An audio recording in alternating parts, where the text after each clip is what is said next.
Nothing is more frustrating than when you feel like you're doing absolutely everything right, but those scales just won't move. I've been there myself, so I know exactly what you're going through. You dread the mere idea of stepping on the damn thing. Even thinking about it makes you anxious. And then you get depressed when you do step on it and the number blinking back at you hasn't changed, making you feel like all your hard work has been completely wasted. But don't worry, there is hope, because I lost 50 pounds myself. And what's crazy is that I did it in just 4 months. And since then, I've helped hundreds of men get in the best shape of their life. And today I'm going to cover the 3 reasons why your scales aren't moving. But more importantly than that, we're also going to talk about how you can fix it. So without further ado, let's go. So first and foremost, the most common reason by a million miles is that you're on a diet, but you're not actually in a calorie deficit, which is where you are burning through more calories than you are consuming, than you're eating and drinking. And that's really important because the calorie deficit forces your body to use your stored fat as fuel. So you might be doing carnivore, keto, low carb, vegan, or some other nonsense like that, but all that's doing is getting you to remove a food group or telling you a time of day that you can't eat. It doesn't actually mean that you're eating the right amount relative to how many calories you're burning. So you don't really want a diet. What you really want is peace of mind. Peace of mind that what you're doing is definitely going to work. And I also doubt you want your diet to be boring or hard, but that's exactly what it's going to be if you cut out carbs or force yourself to do long fasts. What you really want is something flexible, something sustainable, and dare I say it, something enjoyable. A calorie deficit gives you that because it's not a method. It's not vegan, it's not carnivore, it's not keto. Those are all methods. The calorie deficit is the principle that sits above those methods. And at the end of the day, if you're not in one, you're not going to burn the fat. But for you to create a calorie deficit, the very first thing that we need to do is figure out something called your maintenance calorie number. And as the name would suggest, this is the number of calories that you would need to eat if you just wanted to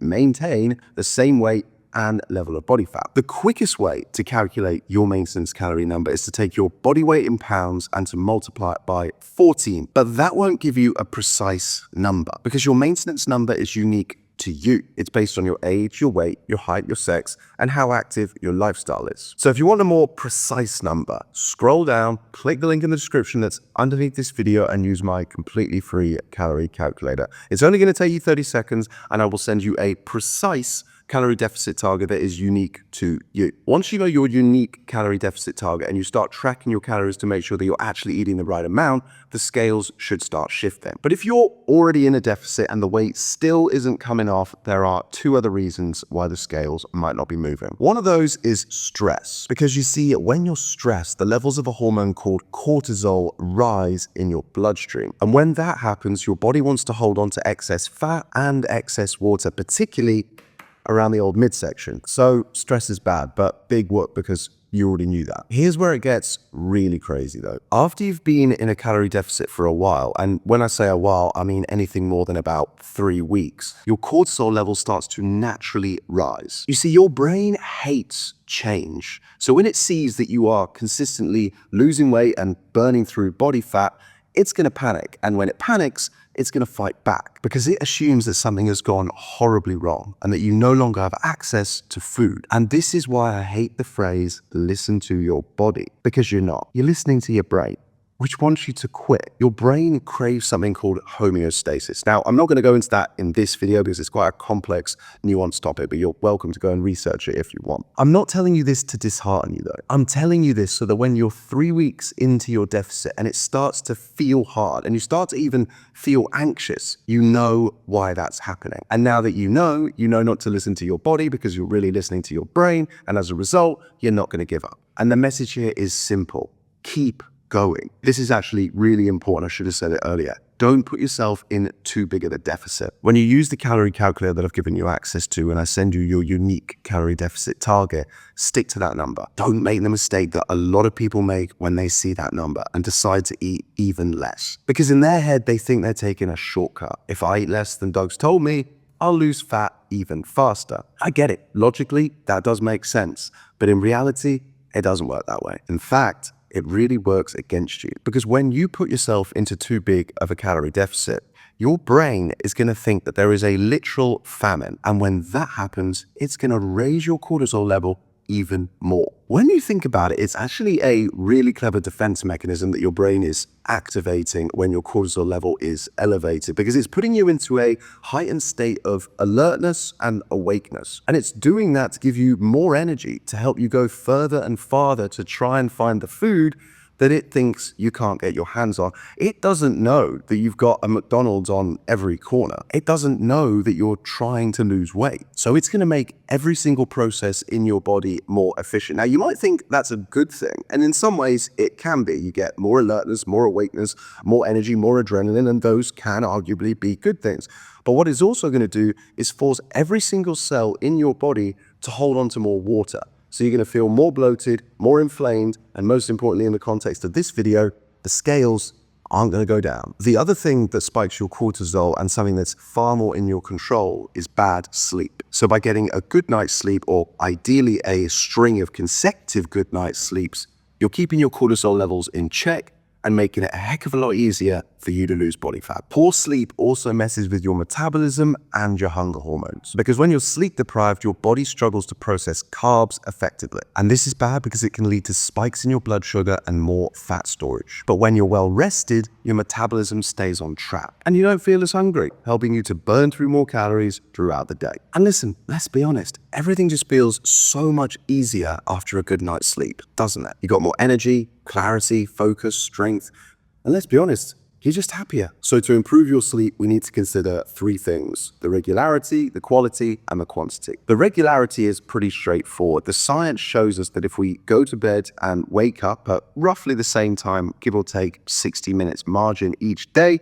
you're going to sleep better and you're going to feel more rested. To improve the quality of your sleep, we want to focus on your sleep environment. You want your bedroom to be as cold, dark, quiet, and well ventilated as possible. So get yourself on Amazon and get these three things. You want some blackout blinds, you want a fan, and you want some earplugs. None of these are going to break the bank, but they are going to make a huge difference in the quality of your sleep. And for the ventilation, if it's safe for you to do so, I'd recommend that you sleep with your bedroom door open. That's to allow for the flow of fresh oxygen, because if you think about it, if you sleep with your bedroom door shut, you're just breathing in the carbon dioxide that you've been breathing out. Now, if it's not safe for you to do so, and you don't live in a loud neighborhood or a loud city, I'd recommend that you just sleep with your window a little bit open. And lastly, we need to make sure that you're getting enough sleep, ideally 7 to 8 hours. And to do that, we need to focus on your wind down routine. So there's two things that I want you to do here. Firstly is to set a bedtime alarm. Everybody has an alarm to wake them up in the morning, but no one thinks about setting a bedtime alarm. But this has been game-changing for me and game-changing for my clients as well. And very simply put, this alarm is just to tell you when it's time to start winding down. Now, the time that you set your bedtime alarm for is going to depend largely on when you want to wake up the next day. So what you want to be doing is working backwards from that. So let's say you want to wake up at 7 a.m.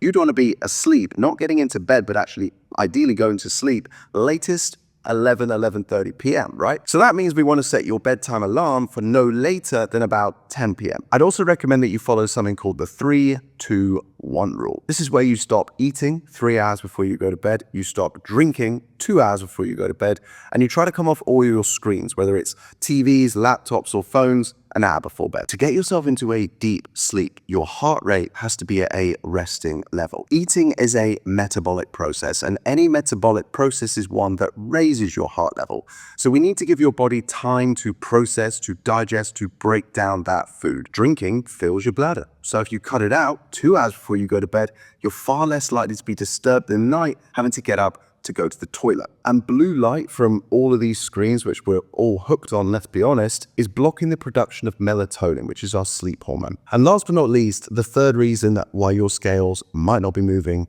is all to do with the quality of the food that you're eating. Because even if you're in a calorie deficit, fat loss isn't just a numbers game. The calorie deficit message has been oversimplified in the last few years. It's a great message and it's correct, but it's been oversimplified. You see, what's happened is too much emphasis has been put on calorie quantity and not enough has been put on calorie quality. Fat loss is so much easier if you're eating high quality food. Junk and processed food is awful for you. We all know this, but we all eat far too much of it. The thing is, the macros are horrible with way too much saturated fat, sugar, and hardly any protein. And as a result, it doesn't fill you up. This stuff is full of E numbers and honestly God knows what else. I think the most devastating thing that most people aren't even talking about is the impact that it has on your endocrine system, which is your hormones. So whether it's your insulin or your glucagon, which control your blood sugar levels, your cortisol, your stress hormone, which we've already talked about, your testosterone, which is obviously your sex hormone,